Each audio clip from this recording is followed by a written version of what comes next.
मुझे कई स्टूडेंट्स ने पूछा कि सर डिस्ट्रैक्शन से कैसे दूर रहें, हम लोग सर स्टडीज पे ज्यादा फोकस नहीं कर पाते। तो आज मैं आप लोगों के लिए यही टॉपिक लेके आ रहा हूं कि how to get rid of distractions.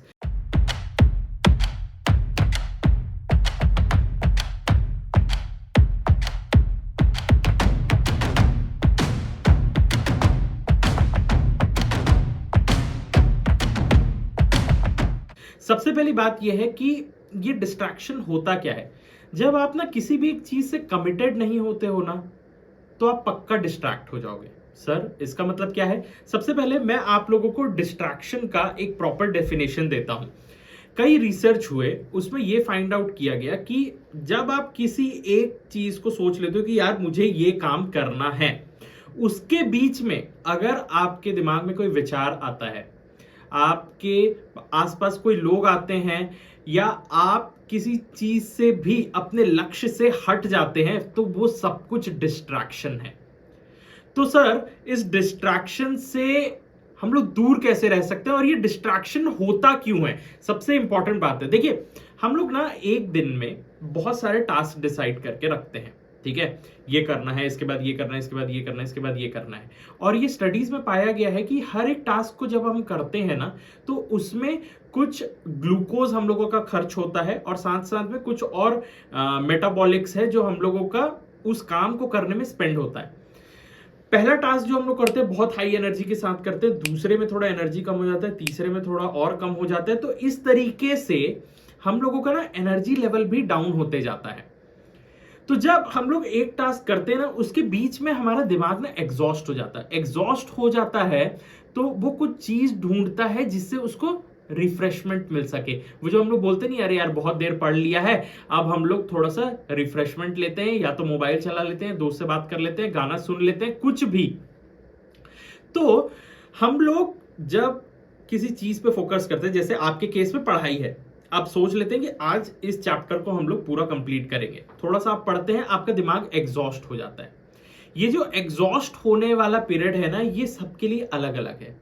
जिन लोगों ने अपने दिमाग को बहुत ज्यादा ट्रेन कर लिया है या जो बहुत ज्यादा पढ़ाई कर चुके हैं, उन लोगों के अंदर सिटिंग की बहुत ज्यादा कैपेसिटी रहती है और साथ साथ में वो पढ़ाई के बीच में डिस्ट्रैक्ट नहीं होते। माइंड इट, वो लोग जो सिर्फ बुक के सामने खोल के कई घंटे बैठे रहते हैं, इसका मतलब ये नहीं है कि उनको सब कुछ याद हो रहा है। वो अपने थॉट से भी कई बार डिस्ट्रैक्ट हो जाते हैं। क्या आपके साथ भी ऐसा होता है? कमेंट सेक्शन में बताइएगा कि क्या आपके साथ भी ऐसा होता है कि आप बुक लेके बैठे रहते हैं पर आपका दिमाग कहीं और रहता है। ये भी डिस्ट्रैक्शन है। आप लोगों से दूर रह सकते हो, आप चीजों से दूर रह सकते हो, पर अपने आप से दूर नहीं रह सकते। वो भी आपको, आपके जो विचार हैं वो आपको आपसे डिस्ट्रैक्ट करते हैं। तो मेजरली आप लोगों का क्वेश्चन ये है कि सर डिस्ट्रैक्शन से कैसे दूर हुए? डिस्ट्रैक्शन से आप बाद में दूर होंगे, पहले आप ये जानेंगे कि आप डिस्ट्रैक्ट हो क्यों रहे हैं। दो मेन रीजंस है। पहला है एक इंटरनल फैक्टर है, अंदर का है, कि आप अपने आप से ही बात करने लगते हैं, कुछ थॉट आपके दिमाग में आने लगते हैं, कुछ फीलिंग्स आपके अंदर आने लगती है, कुछ इमोशंस रहते हैं। किसी से आप मिल लेते हो, वो कुछ बता देते हैं, घर में किसी से बहस हो जाती है, ऑफिस में किसी से बहस हो जाती है, कॉलेज में, आसपास में। ये सब कुछ आपके अंदर ना एक इमोशन जनरेट करता है, एक फीलिंग जनरेट करता है, जिसके वजह से आप उसको सोच सोच के डिस्ट्रैक्ट हो जाते हैं और आप अपने काम पे फोकस नहीं कर पाते। सेकंड रीजन है एक्सटर्नल फैक्टर्स। कुछ भी हो सकते हैं, आपके आसपास का सामान, मोबाइल, लोग, मौसम भी है इसमें। सुहाना मौसम में बाहर घूमने का मन करता है, बहुत ज्यादा गर्मी है, पढ़ाई नहीं कर पाते, होता है कि नहीं? तो बेसिकली हम लोग तीन चीजों पे आज मेजरली डिस्कस करेंगे। सबसे पहला है उसमें लोग, ठीक है? कई बार ऐसा होता है कि आप अपने टास्क पे लगे हुए रहते हैं, आपको कौन कौन से लोग इन्फ्लुएंस करते हैं? आपके फैमिली मेंबर्स, आपके फ्रेंड्स और आपका नेटवर्क। चाहे वो पॉजिटिवली करते हैं चाहे नेगेटिवली करते हैं, पर क्या होता है ना कि आपको चीजें इन्फ्लुएंस करती हैं। तो अगर आपको लगता है कि कोई भी एक पर्टिकुलर काम के समय पे आपका कोई भी फैक्टर, कोई भी लोग जो है आपको डिस्टर्ब कर सकते हैं, तो थोड़ा सा उनसे पहले ही दूरी बना के रखनी है। पहले से ही बता देना है कि यहां पर आज मेरा एग्जाम है, मैं नहीं कर पाऊंगा बात, नहीं मिल पाऊंगा। ये सब कुछ आपको ना प्लान करके रखना पड़ेगा, ठीक है? सेकंड है मोस्ट इंपॉर्टेंट जो सब लोगों के साथ प्रॉब्लम होती है, बताइएगा आप लोग भी, फोन। ठीक है, फोन के वजह से भी आप बहुत ज्यादा डिस्ट्रैक्ट हो जाते हैं। आपको ये लगता है कि आप अपने पढ़ाई के बीच में रिफ्रेशमेंट कर रहे हैं, पर दो चीज है इसमें। एक तो जब आप रिफ्रेशमेंट स्टार्ट करते हैं, स्क्रोलिंग स्टार्ट करते हैं, ये एप्स बने ही इसलिए रहते हैं कि आप उसको कंटिन्यूअसली स्क्रोल करते रहो। तो पहला, जब आप स्क्रोल करना चालू करते हो, आप जितना टाइम सोचे रहते हो उससे कई ज्यादा टाइम लगता है। दूसरा ये रहता है कि आपकी एनर्जी भी तो जाती है। कई बार आपने इस चीज को गौर किया होगा कि आप किसी एक सर्टेन पर्सन से बहुत ज्यादा बात कर लेते हैं तो आपको ऐसा लगता है पूरी एनर्जी चले गई। वैसे ही कोई गेम आप खेल लेते हैं, मोबाइल में कुछ देख लेते हैं, उन सब में आपका एनर्जी जाता रहता है। Life is all about energy. ठीक है, तो इस चीज का आपको ध्यान रखना है। क्या कर सकते हैं फिर आप? सबसे पहला है, फोन में आप अननेसेसरी एप्स को डिलीट कर दीजिए जो आपके काम का नहीं है। दूसरा, आप नोटिफिकेशन ऑफ कर दीजिए। टन टन टन टन जितने बार वो बजता रहेगा ना, उतना ही आपका ध्यान भटकेगा। तीसरा है, जब आपका काम नहीं है तो नेटवर्क ऑफ कर दीजिए, वाईफाई ऑफ कर दीजिए, चीजों को ऑफलाइन डाउनलोड करके रख लीजिए, क्योंकि ना ये जितने भी एप्स जो आपको मदद करते हैं ना, वो साथ साथ में डिस्ट्रैक्ट भी करते हैं। उसी यूट्यूब में आपको पढ़ाई का भी मिल जाएगा, उसी यूट्यूब में आपको डिस्ट्रैक्शन का भी मिल जाएगा। लास्ट है कि ऑर्गेनाइज करो अपने ऐप को। हर चीज, पढ़ाई वाला आपका ऐप जो है एक साइड होना चाहिए, डिस्ट्रैक्शन वाले, रिफ्रेशमेंट वाला अलग होना चाहिए। तो जितना ज्यादा ना आपका लाइफ ऑर्गेनाइज्ड रहेगा ना, उतना ही आप फोकस कर पाएंगे। फिर इसके बाद है जो इंटरनल कॉजेस हैं। इंटरनल में क्या है?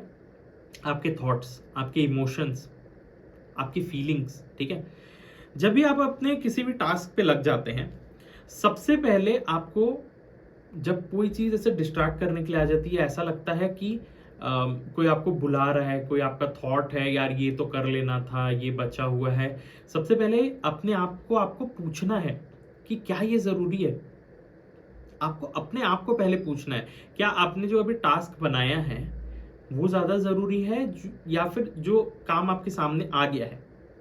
दूसरा है कि आप मैनेज करिए यार, जहां पर आप बैठते हैं ना, वहां पर अपने चीजों को क्लियर करके रखिए। क्योंकि एग्जाम्पल के लिए आप समझिए कि आपको लगी है भूख, ठीक है, और आज है आपका व्रत, और आपके सामने बहुत सारा पकवान रखा हो, अच्छा अच्छा, तो ना आप उस चीज को रेजिस्ट करने में भी आपकी एनर्जी जाएगी। बात को समझे? इसीलिए आपको ना अपने डेस्क को क्लीन करके रखना चाहिए, चीजों को ऑर्गेनाइज करके रखना चाहिए, ताकि आप ज्यादा से ज्यादा अपने काम पे बस फोकस कर पाए। लास्ट है कि ना बहुत ज्यादा कॉन्शियस रहिए। सोचिए अपने आसपास, अपने बारे में कि यार किन चीजों से आप डिस्ट्रैक्ट होते हैं। ये भी तो आप ही को क्वेश्चन करना है ना, कोई बाहर का आके नहीं करेगा। ठीक है, तो इन चीजों को जैसे जैसे आप ध्यान रखेंगे ना, आपका फोकस इंक्रीज होगा। लास्ट पॉइंट पे आते हैं हम लोग, फोकस कैसे इंक्रीज करें। सबसे पहला है कि आसपास डिस्ट्रैक्शन फ्री रखना है चीजों को। दूसरा सबसे इंपॉर्टेंट है कि ना यार ऑब्जेक्टिव सेट करिए। यहां पर कई लोग होंगे जो ना अपने लिए ना ऑब्जेक्टिव ही सेट नहीं करते। वो ये डिसाइड ही नहीं करते कि आज मुझे कितना खत्म करना है, या इस सप्ताह में कितना कंप्लीट करना है, इस महीने में कितना कंप्लीट करना है कि नहीं? आप लोग खुद जान रहे होंगे, जितने लोग भी इस वीडियो को देख रहे हैं ना, अगर इस चीज से रिलेट कर रहे हैं, वीडियो को शेयर कर दीजिएगा, क्या पता ये वीडियो किसी को हेल्प कर जाए।